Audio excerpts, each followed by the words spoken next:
हम में से कितने साथी हैं जो डीटीएम में सफल होना चाहते हैं? हम में से कितने साथी हैं जो डीटीएम में सच में सफल होना चाहते हैं? सच में। कितने सवाल पूछे साहब? 2 सवाल पूछे। अब इन दोनों में से हमारी सोच क्या होनी चाहिए? सच में सफल होना चाहिए। अब दोस्तों, सच में सफल होने का मतलब क्या है? आपकी परिभाषा अलग हो सकती है, आपकी परिभाषा अलग हो सकती है, हम सब भाई बहनों की परिभाषा अलग अलग हो सकती है कि जी सच में सफल होने का मतलब ये होता है, ये होता है, ये होता है। पर क्या आप मेरी परिभाषा जानना चाहेंगे? आपको एक छोटी सी कहानी सुनाऊं? ये कहानी सुकरात साहब की है। यूनान देश के एक बहुत बड़े दार्शनिक हुए हैं, विद्वान हुए हैं, बड़े अक्लमंद इंसान थे। अगर आज भी अक्लमंद लोगों की सूची बनाई जाए तो उसमें सुकरात साहब का नाम जरूर लिखा जाएगा। तो जब सुकरात साहब जिंदा थे, उनके पास एक 18-20 साल का लड़का आता है। सुकरात साहब को कहता है, गुरुजी मैं आपसे कुछ सीखना चाहता हूं। सुकरात साहब कहते हैं, बेटा क्या सीखना चाहते हो? वो कहते हैं, मैं अपने जीवन में सफल कैसे हो सकता हूं, मैं अपने जीवन में सफल कैसे हो सकता हूं, यह आपसे सीखना चाहता हूं। तो सुकरात साहब कहते हैं, ठीक है कोई बात नहीं, मैं कल सुबह नदी में स्नान करने के लिए जाऊंगा, मेरे को नदी के किनारे मिलना। तो लड़का सोचता है कि हो सकता है मेरे को पानी में खड़े होकर कोई गुरु मंत्र देना हो। तो अगले दिन जब वो लड़का सुकरात साहब को नदी के किनारे मिलता है, सुकरात साहब नदी के बीच में खड़े होकर स्नान कर रहे होते हैं। उस लड़के को देखते हैं, कहते हैं आ जाओ, बीच में ही आ जाओ। तो जैसे ही लड़का बीच में जाता है, बीच में नदी क्या होती है? गहरी होती है। तो जैसे ही लड़का गहरी नदी में सुकरात साहब के पास आता है, सुकरात साहब उसकी गर्दन पकड़ते हैं, उसको पानी में डुबो देते हैं। अब उस लड़के को सांस आना बंद हो जाता है। वो उनकी पकड़ से छूटने की कोशिश करता है, लेकिन सुकरात साहब मजबूती से उसको नीचे पकड़ कर रखते हैं, उसको सांस नहीं लेने देते। और वो लड़का समझ जाता है कि अगर मैं 2 मिनट भी यहां रहा, मेरी मौत निश्चित है। अब वो क्या करता है? अपनी पूरी ताकत इकट्ठी करता है, पूरी ताकत इकट्ठी करके उनकी पकड़ से छूट के दूर खड़ा होकर कहता गुरुजी, मैं तो आपसे सफलता का राज सीखने के लिए आया था, पर आप तो मेरे को मारना चाहते हैं। तब सुकरात साहब उससे पूछते हैं कि बेटा, जब मैंने तेरे को पानी के नीचे पकड़ा हुआ था, उस समय तेरे मन में सबसे ज्यादा किस चीज की इच्छा थी? वो कहता जी, उस समय मेरे मन में सांस लेने की इच्छा थी कि मेरे को कहीं से 2 सांस मिल जाए। कहते फिर जब तुम पानी के बाहर आए, तुमने सबसे पहले क्या काम किया? कहता जी, सांस लिया। कहता सांस क्यों लिया? कहता जी, अगर मैं सांस नहीं लेता तो मैंने तो मर जाना था। तब सुकरात साहब उसको कहते हैं बेटा, जिस दिन तेरे मन में सफलता पाने की इच्छा इतनी प्रबल हो जाएगी कि तू सोचने लग जाएगा कि अगर मैं सफल नहीं हुआ तो मैं मर ही जाऊंगा, उस दिन तू सफल होगा, उससे पहले सफल नहीं होगा। कामयाब कौन लोग हैं साहब? जिनके मन में कामयाब होने की क्या है? क्या है? आधे अधूरे मन से अगर हम काम करेंगे, आधे अधूरे मन से काम करके कोई बंदा लखपति करोड़पति नहीं बन सकता। हां, पहला, दूसरा, तीसरा, चौथा, 5वां लेवल हो जाएगा, लेकिन जब 6ठा, 7वां, 8वां, 10वां लेवल की बात आती है, फिर तो यहां जुनून होना चाहिए। फिर तो यहां ऐसी सोच होनी चाहिए कि अगर कामयाब नहीं हुए तो मर जाना ही अच्छा है। क्या हम ये सोच का विकास कर सकते हैं? बहुत खूब। आपको एक चुटकुला सुनाता हूं। हमारे अंबाला कैंट में वायुसेना का अड्डा है, एयरफोर्स स्टेशन है। वहां पे जो वायुसेना के लड़ाकू जहाज है, वो प्रशिक्षण करते रहते हैं, ट्रेनिंग करते रहते हैं, बड़ी तेज उड़ते हैं। पास में पानी की टैंकी पे 2 क्या बैठे थे? तो दोनों में से एक कबूतर वो तेज उड़ते हुए लड़ाकू जहाज को देख के दूसरे कबूतर से कहता है यार ये अजीब पक्षी है, इतना बड़ा आकार है, लेकिन इतने बड़े आकार के बावजूद ये शू करके आसमान में चला जाता है और शू करके नीचे उतर आता है। मैंने आज तक इतना बड़ा पक्षी इतनी तेज उड़ता हुआ नहीं देखा। तो वो जो दूसरा कबूतर था वो सियाना था, तो वो हवाई जहाज को देख के इसको कहता भाई कोई तेरी पूंछ में आग लगा देना, तू भी शू करके ही जाएगा और शू करके ही नीचे उतर के आएगा। चुटकुला है, लतीफा है, लेकिन एक छोटा सा सबक इसमें भी है। कामयाब कौन होते हैं? जिनकी पूंछ को क्या लग जाती है? आग लगने का मतलब उनके काम में क्या आ जाती है? तेजी आ जाती है। धीरे धीरे काम करने वाले सफल नहीं होते साहब, तेजी से काम करने वाले, लक्ष्य तय करके फिर काम करने वाले लोग ही कामयाब होते हैं। सहमत हो? तो बजाओ ताली।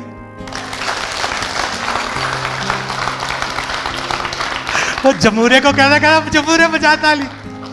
Thank you. अब हम दूसरे पॉइंट पे चलते हैं। क्या लिखा है साहब? ऊंचा बोल दीजिए।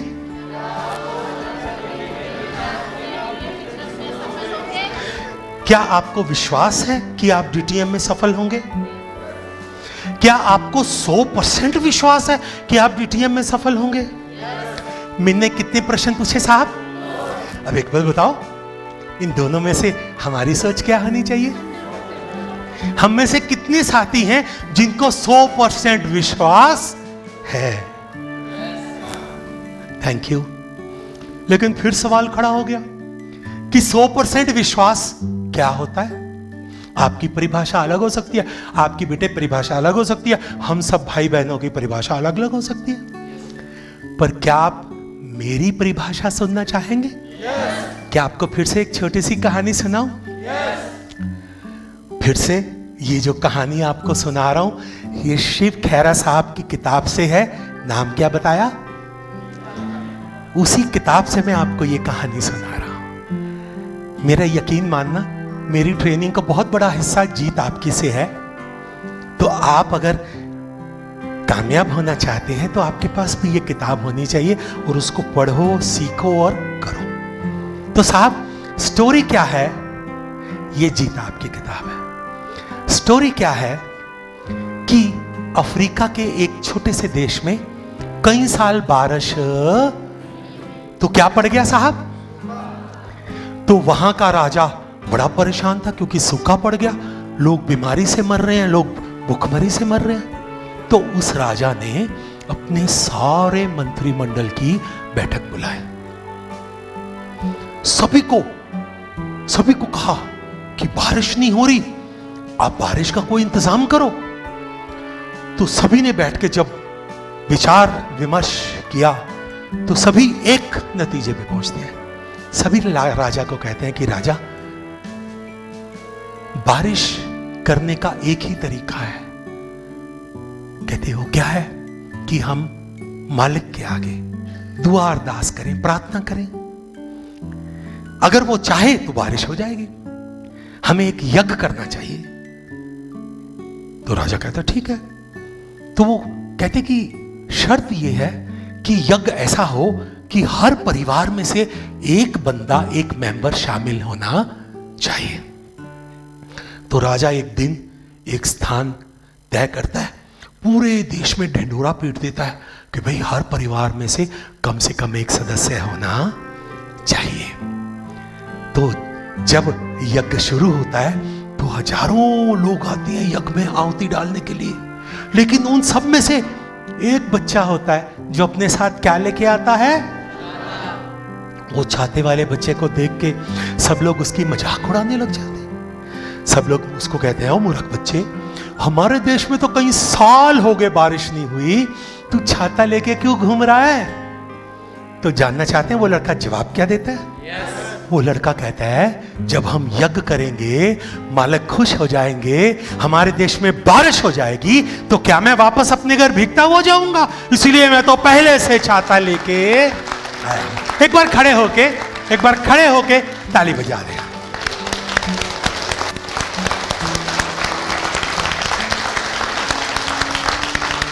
बहुत खूब, बहुत खूब, थैंक यू। पधारो पधारो जी, पधारो पधारो। तो दोस्तों, जितना विश्वास इस लड़के के मन में था कि जो काम मैं करने जा रहा हूं, उतना ही विश्वास हमारे मन में होना चाहिए। मैं इस बच्चे के विश्वास को पूर्ण विश्वास कहता हूं। तो अब आप अपने दिल पे हाथ रख के सोचिए, क्या हमारे मन में इतना विश्वास है? बहुत अच्छी बात है। अगर नहीं है तो विकास करो। पूर्ण विश्वास होना चाहिए साहब। जब तक आप के मन में पूरा विश्वास नहीं होगा, तब तक सफलता मिलने वाली नहीं है। दोस्तों, ये जो विश्वास है, पहले अपने आप के पे करो।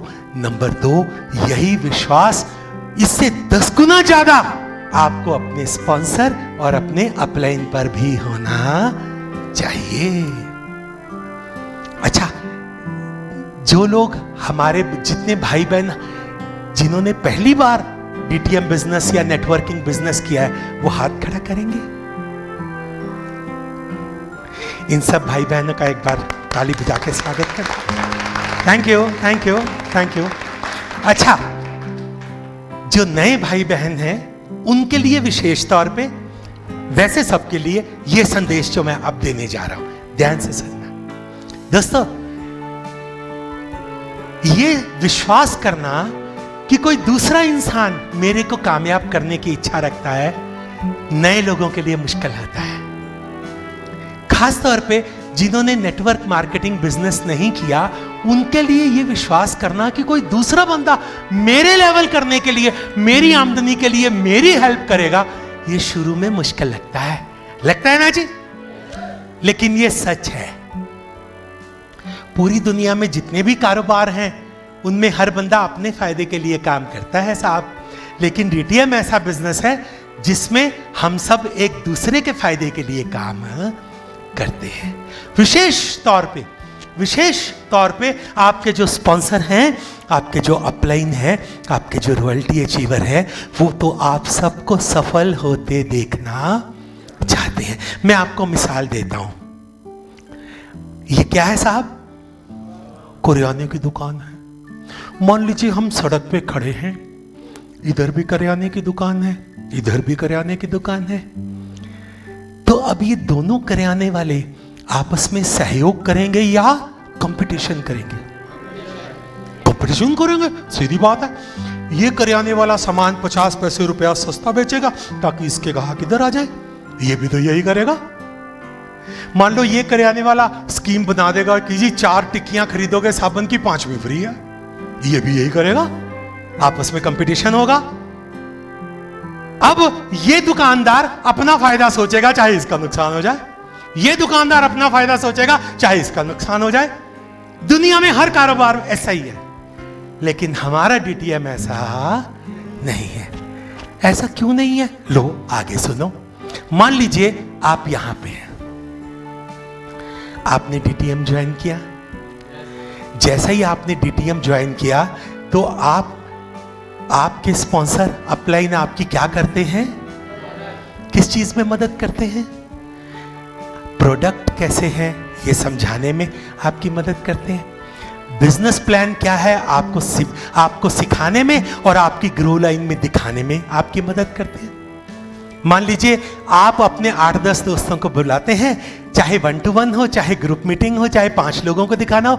आपके स्पॉन्सर को आप बताएंगे, अपलाइन को बताएंगे, लीडर को बताएंगे, वो आके आपके घर में या जैसे भी आप सेटिंग करेंगे आपकी मीटिंग्स करेंगे। मान लीजिए आपने 10-15 लोगों को, आप मान लीजिए आपके स्पॉन्सर अपलाइन ने आपकी ग्रो लाइन में 10-15 लोगों को प्लान दिखाया। क्या 10-15 के 10-15 हाँ बोल देते हैं? दोबारा पूछता हूं, क्या 10-15 के 10-15 हाँ बोलते हैं? नहीं बोलते। लेकिन 10-15 प्लान दिखाओगे तो 2 लोग हाँ बोलने वाले जरूर मिल जाएंगे, पक्का है, पक्की बात है। तो ये काम करने में आपके स्पॉन्सर अपलाइन ने आपकी क्या की? मदद की। अब आपके जो ए और बी हैं, ये आपको कहते हैं सर ये 1000 का चेक तो हमें भी चाहिए। तो तो आप अपने ए और बी की मदद करते हैं, तो आपकी मदद करने के लिए आपके स्पॉन्सर अपलाइन लीडर भी तो आते हैं। तो जब इनका पहला लेवल हुआ, जब आपका पहला लेवल हुआ, आपके ए और बी का पहला लेवल हुआ, तो आपका कौन सा लेवल हो गया? दूसरा लेवल हो गया। जब 3-3 दोनों तरफ हो गया, आपका दूसरा लेवल हो गया। तो ये काम करने में आपके स्पॉन्सर अपलाइन ने आपकी क्या की? मदद की। दोस्तों, एक मदद वाली बात तो समझ आ गई। इसके साथ एक और बात समझने की है। आपने ए और बी दो साथियों को जब स्पॉन्सर किया, आपका कौन सा लेवल हो गया?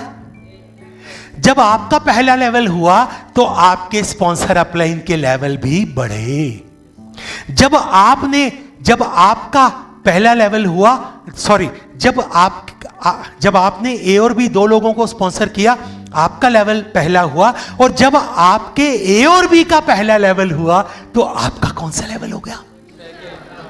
तो साहब ध्यान से सुनना, आपने तरक्की कब की? जब आपके ए और बी ने भी तरक्की की। ये बात समझ में आ गई? मतलब हमारा डीटीएम बिजनेस कैसा है? हमारा डीटीएम बिजनेस ऐसा है कि भाई तू पक्का तरक्की करेगा, तेरी मदद भी होगी, लेकिन तेरी तरक्की तब होगी जब तू अपनी टीम की तरक्की करवाएगा। तो आपके जो स्पॉन्सर हैं, आपके जो अपलाइन हैं, आपके जो लीडर्स हैं, जब वो आपकी मदद करते हैं, इसका मतलब है वो अपनी पूरी टीम की मदद कर रहे हैं। इसका मतलब है वो अपनी भी मदद कर रहे हैं। तो यही कारण है कि जो आपके स्पॉन्सर अपलाइन हैं वो हमेशा आपकी मदद करते हैं। बात समझ में आ गई? तो दोस्तों, जितना विश्वास आप खुद पे करते हैं उससे 10 गुना ज्यादा विश्वास आप अपने स्पॉन्सर अपलाइन पे कर सकते हैं। समझ में आ गया? और जितना विश्वास आप खुद पे करते हैं उससे 100 गुना ज्यादा विश्वास आपको अपनी कंपनी डीटीएम, उसके सिस्टम पे करना है, अपने एमडी सीएमडी साहब के ऊपर भी करना है।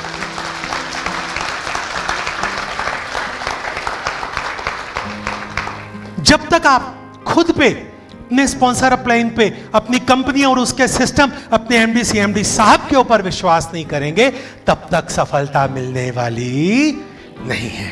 अब दोस्तों, आप सब लोग डीटीएम के बारे में जानते हैं, आप सब लोग डीटीएम के बारे में पूरी तरह से परिचित हैं। लेकिन अगर आप मेरे को अनुमति दें, इजाजत दें, तो मैं एक बार अपने ही ढंग से डीटीएम का परिचय आपको करवाना चाहता हूं।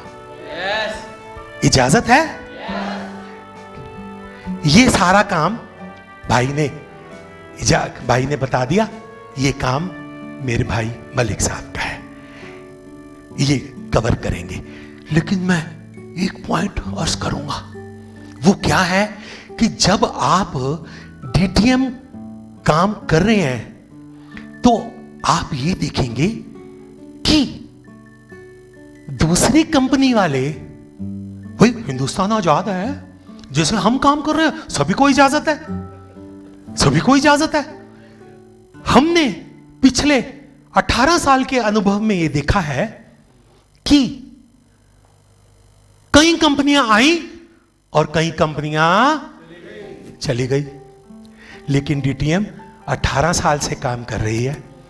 और आपको एक बात का यकीन दिलवाता हूं, अभी तो 18 साल ही हुए हैं, आने वाले समय में आप या हम नहीं होंगे, 100 साल बाद भी डीटीएम ऐसे ही चलती होगी।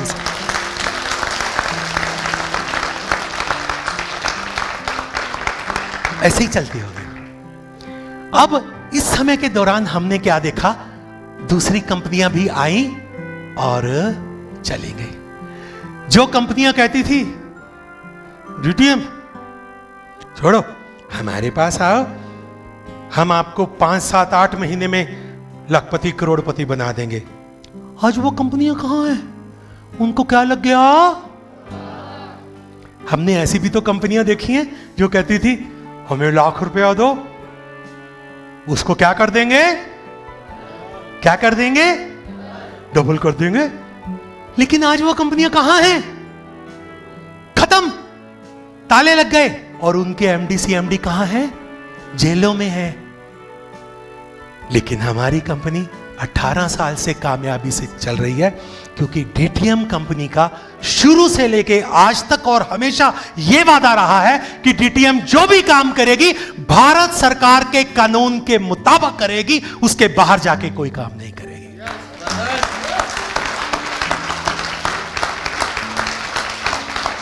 यही कारण है कि 18 साल से डीटीएम तरक्की कर रही है। इसके साथ एक और बात आपको बताता हूं, अब आपकी पूरी तवज्जो चाहता हूं।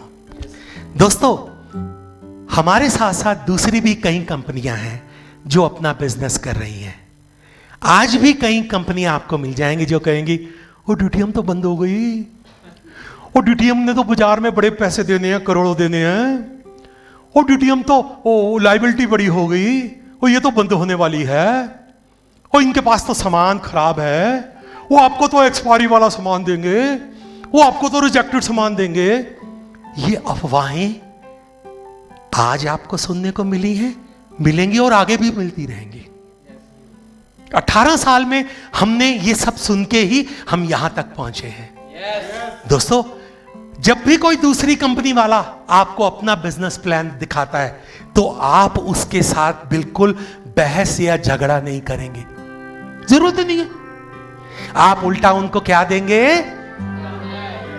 आप उनको कह सकते हैं कि मेरे भाई, आप जो भी काम कर रहे हैं, मैं इच्छा करता हूं और भगवान से प्रे करता हूं भगवान आपको सफल दे, लेकिन मेरे भाई मैं तो डीटीएम बिजनेस कर रहा हूं, मैंने अपने आप को 5 साल के लिए डीटीएम में समर्पित किया है। देखो, ये मैं अपनी फाइल खोल के दिखाऊंगा, देखो मेरे ये अपलाइन है, उन्होंने 6वां लेवल ये किया है, इतनी का चक है, मेरे ये अपलाइन है, ये इन्होंने 10वां किया है, मेरे ये अपलाइन है, ये रॉयल्टी अचीवर है। तो भाई मैं भी यही बनना चाहता हूं, मैं तो 5 साल के लिए डीटीएम को समर्पित हूं। आप जो काम कर रहे हैं मालिक आपको कामयाब करे, झगड़ा नहीं करना।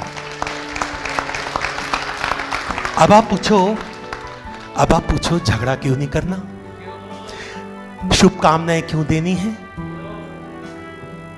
राज की बात है।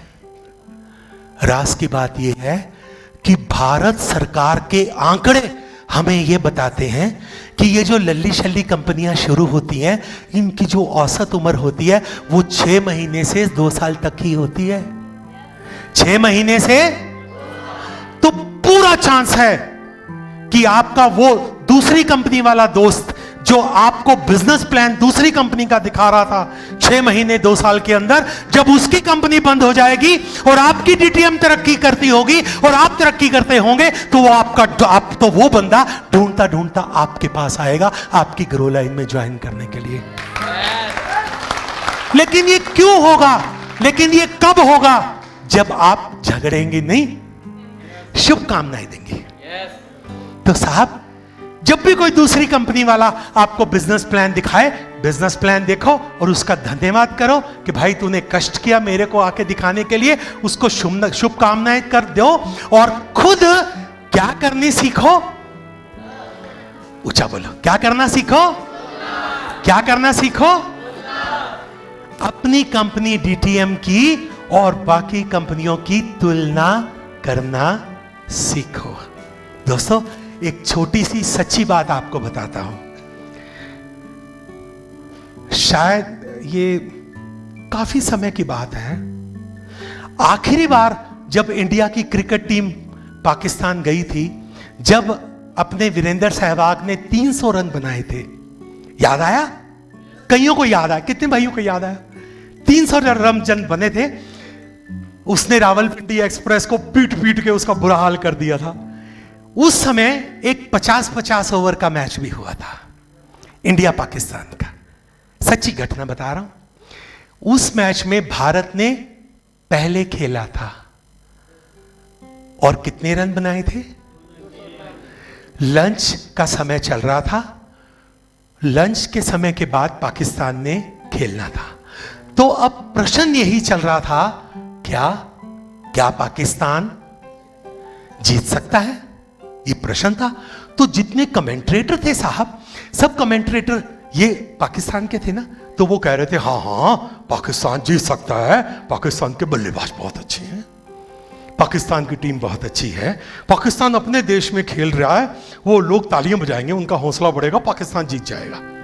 तो सबकी बात पूरी हो गई। आखिर में बोलने का मौका मिला किसको? सुनील गावस्कर साहब को। तो सुनील गावस्कर साहब ने जो कहा उसको ध्यान से सुनना। सुनील गावस्कर साहब कहते हैं कि ये सच है पाकिस्तान की क्रिकेट टीम बहुत अच्छी है, ये भी सच है कि आपके बल्लेबाज बहुत अच्छे हैं और बहुत अच्छी फॉर्म में हैं, ये भी सच है कि पाकिस्तान अपने देश में खेल रहा है, लोग तालियां बजाएंगे, पाकिस्तान की टीम का हौसला बढ़ेगा।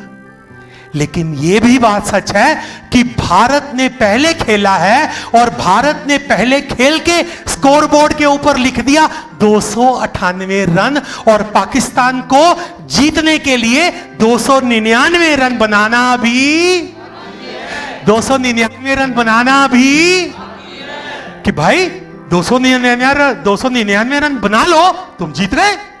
लेकिन रन बनाए बिना तो नहीं ना जीत सकते। तो यही तुलना करना आप भी सीखें। हमारी डीटीएम कंपनी ने पिछले 18 साल में जो रिकॉर्ड बनाए हैं उसकी तुलना ये जो नई कंपनी वाले करते हैं। ये जो नई कंपनी 2 महीने हुए, 4 महीने हुए, 6 महीने हुए, 4 मेज कुर्सी इकट्ठा रख के कहा हमने कंपनी बना ली है, 1 प्रोडक्ट ले ली है, 4 प्रोडक्ट ले ली है, फिर अपनी तुलना डीटीएम से करते हैं। तो उनकी तुलना अपनी डीटीएम से करना सीख लो कि डीटीएम ने 18 साल में आधा करोड़ से ज्यादा लोगों को स्पॉन्सर किया है। डीटीएम ने आज 30 से ज्यादा रॉयल्टी अचीवर्स पैदा किए हैं। 30 से ज्यादा लोग घर बैठते हैं तो कंपनी उनको घर बैठे 30 लाख रुपया रॉयल्टी देती है।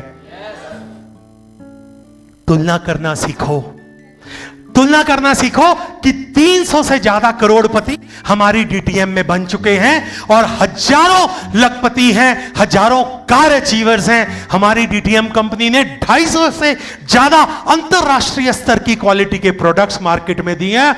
50 से ज्यादा हमारी डीटीएम कंपनी की शॉपें खुल चुकी हैं। और सबसे बड़ी बात हमारे डीटीएम बिजनेस में जो छोटे से छोटा 1000 रुपए का चेक है वो भी हमारी कंपनी बांट चुकी है, और सबसे बड़ा जो 1.5 करोड़ का चेक है वो भी हमारी कंपनी बांट चुकी है। तो दोस्तों, आप उस बंदे से पूछो, तू बता तेरे लाखों के चेक कितने हैं, तू बता तेरी कंपनी कितने लोगों को घर बैठे लाखों रुपया रॉयल्टी अचीवर्स को देती है। दोस्तों, आप उसको कहो कि हमारी कंपनी ने भी इतनी सफलता प्राप्त करने के बाद ये सारी बातें अपने स्कोरबोर्ड के ऊपर लिख दी हैं।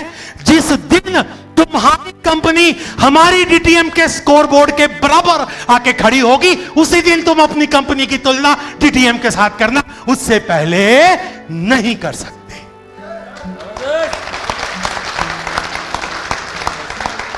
तो कहने का मतलब क्या है?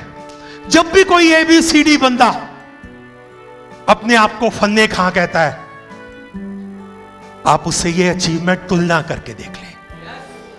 जब आप एक एक पॉइंट के ऊपर तुलना करेंगे, फिर आपको अपने आप समझ